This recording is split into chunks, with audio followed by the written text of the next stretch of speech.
Bugun media olamida oddiy yangilik yetarli emas. Auditoriyani tushunish, uni ushlab qolish va ta'sir o'tkazish muhim. Aynan shu maqsadda ommaviy axborot vositalari o'zgarish jarayonida auditoriya bilan ishlash, kontent va boshqaruv mavzusidagi 5 kunlik treningga start berildi.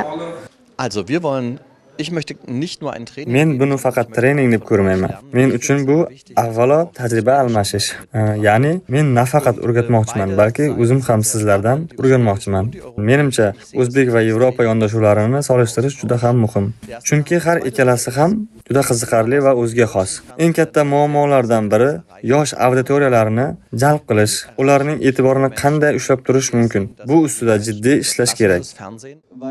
Bu shunchaki trening emas, bu media tafakkurining yangilanishi. O'zbekiston Milliy media assotsiatsiyasi va Konrad Adenauer jamg'armasi hamkorligida tashkil etilgan ushbu loyiha media sohasi vakillarini yangi bosqichga olib chiqishni maqsad qilgan.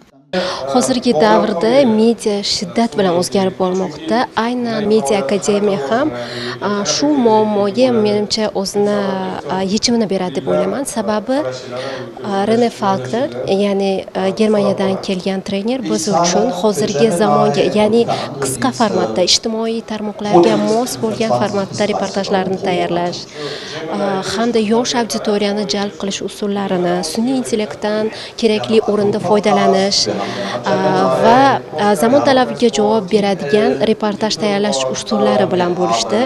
O'ylaymanki, 4 kunlik seminardan so'ng biz ushbu ko'nikmalarni o'z reportajlarimizda foydalana olamiz.